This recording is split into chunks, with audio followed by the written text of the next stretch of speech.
cartoons where the guy's smoking a cigar that's sort of like an elongated football shape, Yeah, the that classic shape. cigar, and that's a perfecta.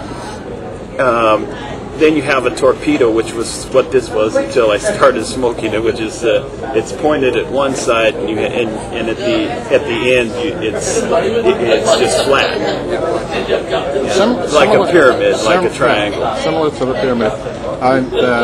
If I can just throw in, is the concept that the perfectas and the torpedoes and the pyramids all fall under a title of what's called figurado. Figurado, yeah.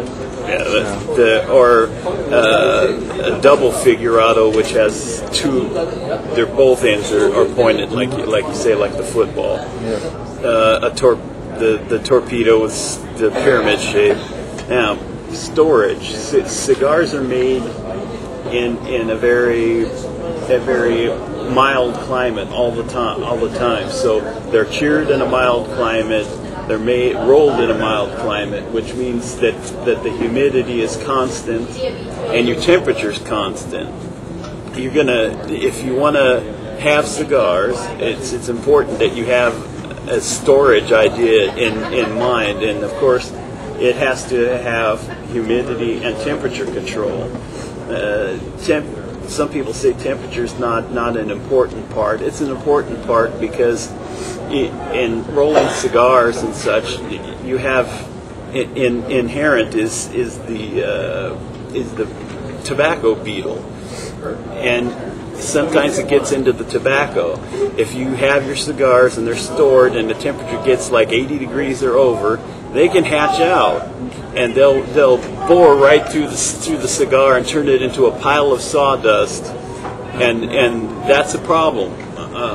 Again, your humidity is very important too, because you have a cigar that was rolled at like 60% humidity where it was done, and it's good to keep it at that particular humidity so that you won't have draw problems. The wrappers won't crack. The cigar will get dry, and it'll be a big problem with the cigar.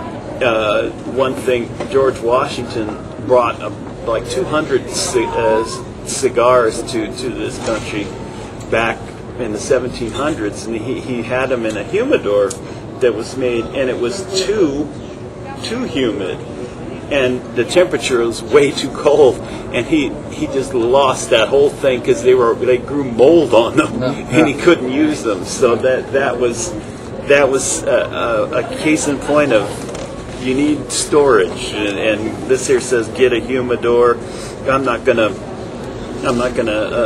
stump for any particular type, as long as you can get a humidor that you can keep it at that particular humidity, say 60%.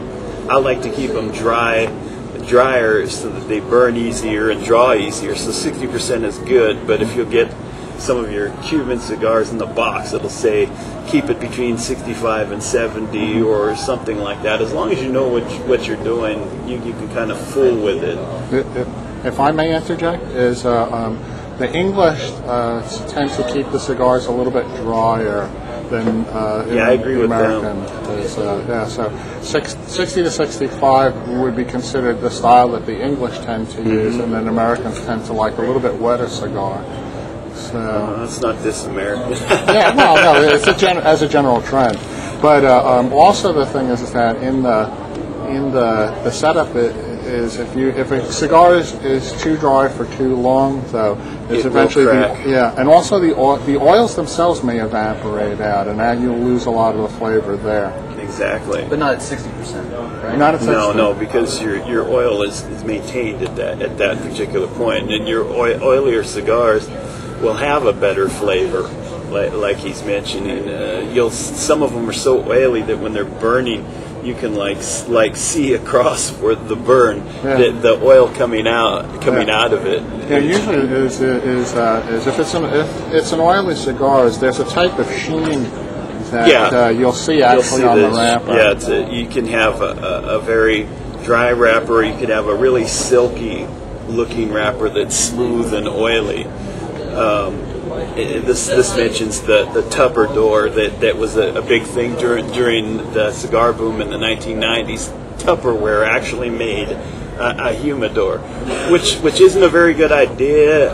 I would suggest if you're going to have a humidor, make sure it's wood, preferably cedar. Spanish cedar is the best, and because the wood is what it was cured in anyway when it was in the box, and you sort of want to keep that kind of environment in which they were rolled.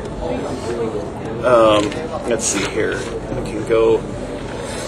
Now, how big a humidor you get depends on how committed you are, and committed may be a dual term here, because some humidors are like the desktop type with the flip top that you've seen in a lot of different Hollywood renditions, where inside it has a humidity element in there. A little disc. Yeah, a disc, or sometimes there'll be a Drimostat tube, which you fill with propylene glycol, which keeps your or what is it, natural spring water or distilled water, so something like that. Water that's not from the faucet. That's not a good idea, because different types of water are fluoridated and they affect taste. One of the things is that you'll find is if you use tap water, you're more likely to have problems with mold than if you use distilled. Right, exactly. I don't know why, but well, yeah, you have the same problems you do with your pen. So this quotes several different people on different views and temperature controls. A good point is the number 2 one is keep it away from direct sunlight. If you don't have a temperature control, what you put your cigars in, do not keep it in direct sunlight where sun hits it, because that's going to heat it up, and then you got the tobacco beetle thing coming up again. You don't want them hatching it. And another thing comes to that from the beetle is that to keep them in the cellophane or not to keep them in the cellophane. Some cigars are wrapped in a cellophane wrapper, and it's closed at the end in a box, and they'll be like that, and it slows down aging, yes, but if you have a beetle problem, it contains it in that one cigar or whatever it is, and it doesn't like invade your whole humidor, and you just have to throw out everything. Let's see here. Also, is with the cellophane is if you're moving or they have rough handling, the cellophane will keep the cigars. Keep the wrapper from getting chips and stuff like that. I saw something that seems commonsensical now. A few months ago, with the cellophane, if you clip the end off the head, you still have the airflow from the aging, but you still get the cellophane protection. I started doing that with good results. I have some cigars that are fairly old, 6 years old or 6 to 10 years old, and after a while, you would think that they were better than the ones that were, or not. They're not as good as the ones that are unsealed. Right. Common theory, right? Yeah. But after I clipped those and got the airflow through that, they really improved dramatically. Still in the cellophane. Yeah. If you just get the airflow, the air is going through there now, but you still have the protection from the cellophane. So. Well, yeah, that brings up about aging. What you get, they say that a cigar has a sick period, and you'll know right away if you smoke a cigar in the sick period. It has that ammonia taste to it, and when people advertise in catalogs about fresh rolled, I have a little bit of a problem. How fresh rolled were these? Right. If I'd prefer to get a box that's about 6 months old, because that ammonia